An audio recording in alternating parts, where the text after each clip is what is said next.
بسم الله الرحمن الرحيم قد أفلح المؤمنون الذين هم في صلاتهم خاشعون. زنن تاسو مخکې په دې مختصر نشست کې د ترک رفع الیدین په موضوع باندې د اهل سنت والجماعت او د فریق مخالف موقف بیانوم. د اهل سنت والجماعت دا موقف دی چې د مانځه په شروع کې یعنی د تکبیر تحریمه وخت کې لاسو اوچتول د سنت دی، او د فریق مخالف چې کوم موقف دی په هغه کې تاسو څلور خبرې ذهن نشین کړئ. اوله خبره ده چې په احادیث مبارکه کې د لاسو اوچتولو چې کوم الفاظ راغلي دي هغه 15 قسم الفاظ راغلي دي. فی کل رفع وحفظ فی الرکوع والسجود بین السجدتین. نو دا تقریبا ټوټل 28 مقامات راځي چې په هغه کې د لاسو اوچتولو ثبوت شته. خو فریق مخالف په دې 28 ځایونو کې لس ځایونه داسې چې هغه لاسونه اوچتوي او اتلس ځایونه داسې چې په هغه کې د لاسونه نه اوچتوي. هغه لس ځایونه کوم دي؟ یو تکبیر تحریمه وخت کې د لاسونه اوچتوي، او درم رکعت شروع کې، او رکوع تطلق وخت کې، رکوع نه د پاسېدلو وخت کې د لاسونه اوچتوي. دا لس ځایونه جوړیږي چې دی په هغه کې لاسونه اوچتوي، او اتلس ځایونه داسې چې په هغه کې دی لاسونه نه اوچتوي. دویمه خبره ده چې بعض غیر مقلدین لاسو اوچتولو ته د فرض نه وایي او بعض لاسو اوچتولو ته د واجب نه وایي. یو مشهور عالم غیر مقلد مسعود احمد هغه په خپل کتابه کې د خپل کتابه نوم یې دای خیدا وایي په مانځه کې د لاسو اوچتول د فرض دي. او داسې یو بل مشهور عالم رئیس محمد سلفی خپل کتاب مجموعه مقالات پر سلفی تحقیق جایزه په هغه کې دا بیانوي وای د احناف منز دا باطل دی کله عدم دی وجه بیانوي وای ځکه چې دی رکوع ته د اطلاق په وخت کې او رکوع نه د پاسېدلو په وخت کې دی لاسونه نه اوچتوي.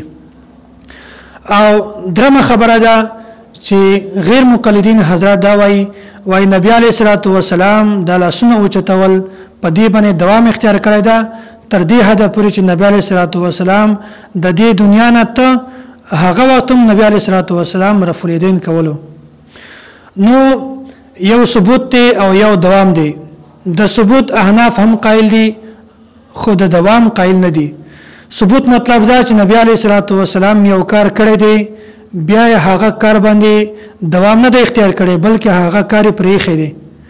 او د دوام مطلب دا دی چې نبی علیه الصلاۃ والسلام یو کار کړی دی د مرګ تر وخت پورې نبی علیه الصلاۃ والسلام هغه کار کړی دی. نو په دې باندې وزداسي دلیل راول ضروری دي چې په هغه کې د دوام لفظ وي د ثبوت لفظ نه وي. کچیرته د ثبوت لفظ وي نو په دې سره د دې دعوه نه ثابتېږي. مثلا یو حدیث مبارکه کې راځي ان رسول الله صلی الله علیه وسلم رفع یدیه. وای نبی علیه الصلاۃ والسلام په مانځه کې لاسونه اوچتول. نو د دې دا مطلب دی چې نبی علیه الصلاۃ والسلام لاسونه اوچتول خو بیا نبی علیه الصلاۃ والسلام هغه لاسو اوچتول پرېښی وو. خو غیر مقلدین د دې دا مطلب اخلي چې نبی علیه الصلاۃ والسلام د مرګ تر وخت پورې لاسونه اوچتول. او څلورمه خبره ده چې غیر مقلدین چې کوم موقف ته هغه وایي چې صرف مونږ الله جل جلاله قرآن کریم منو او احادیث مبارکه منو.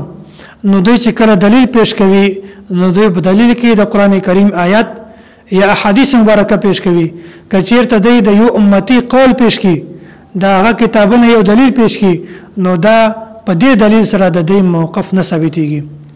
نو خلاصه د دې خبرې دا ده چې غیر مقلدین چې کوم یو دلیل پیش کوي په هغه کې داسې دلیل به دی راوړي چې په هغه کې د لس ځایونو د لاسو اوچتولو ذکر وي او د اتلسو ځایونو د لاسو نه اوچتولو ذکر وي. او دویمه خبره ده چې په هغه کې د رفع الیدین د فرض یا د واجب صراحت شوی وي چې لاسو اوچتول فرض دي یا واجب دي. او درمه خبره ده چې په دې کې دا موجود وي چې نبی علیه الصلاۃ والسلام د لاسونه د مرګ تر وخت پورې کړی وو. او څلورمه خبره ده چې د کوم یو دلیل پیش کوي هغه دلیل به یا د قران کریم نه پیش کوي یا د احادیث مبارکه نه. لا اله الا الله لا اله إلا الله لا إله إلا الله ما لنا رب سواه لا إله إلا الله لا إله